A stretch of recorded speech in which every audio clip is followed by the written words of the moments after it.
ആകപ്പാടെ ഒരു കൺഫ്യൂസ്ഡ് ആകും. സൈക്കാട്രിസ്റ്റിനെ പോയി കാണണമോ അല്ലെങ്കിൽ സൈക്കോളജിസ്റ്റിനെ പോയി കാണണമോ? ഇത് തമ്മിലുള്ള വ്യത്യാസം എന്താണ്? ഇവർ രണ്ടുപേരും എങ്ങനെയാണ് ഒരു വ്യക്തിയുടെ മാനസികാരോഗ്യത്തിൽ പ്രാധാന്യം ഉണ്ടാകുന്നത്?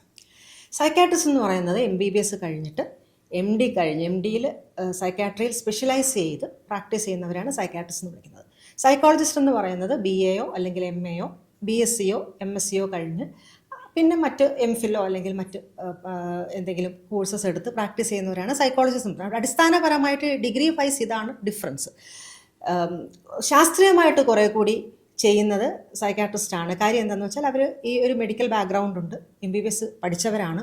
തലച്ചോറും അതിൻ്റെ പ്രവർത്തനങ്ങളും അതേതൊക്കെ രീതിയിലാണ് ശരീരം മൊത്തം തലച്ചോറ് നിയന്ത്രിക്കുന്നതെന്നും വികാരങ്ങൾ എങ്ങനെയാണ് നിയന്ത്രിക്കപ്പെടുന്നതെന്നും ശാസ്ത്രീയമായിട്ട് സയൻറ്റിഫിക് ബേസിസിൽ സയൻസ് ബേസിസിൽ പഠിച്ചവരാണ്. അപ്പോൾ അവർ കൈകാര്യം ചെയ്യുന്നത് ആ തരത്തിൽ വ്യത്യാസമായിരിക്കും. പിന്നെ മരുന്ന് വേണമെന്നുണ്ടെങ്കിൽ തീർച്ചയായിട്ടും ഒരു സൈക്കാട്രിസ്റ്റ് മാത്രമേ അത് എഴുതാനായിട്ട് നിയമം അനുവദിക്കുന്നുള്ളൂ. കാരണം അവർ മാത്രമേ മരുന്നിൻ്റെ ഗുണങ്ങളും ദോഷങ്ങളും അത് ഏത് രീതിയിലാണ് ഒരു വ്യക്തിയുടെ ശരീരത്തിൽ ബാധിക്കുന്നതെന്നും കൃത്യമായിട്ട് അവബോധമുള്ളവരും പഠിച്ചവരും അവരാണ്. അതുകൊണ്ട് അവർ മാത്രമേ മരുന്ന് എഴുതാൻ പാടുള്ളൂ.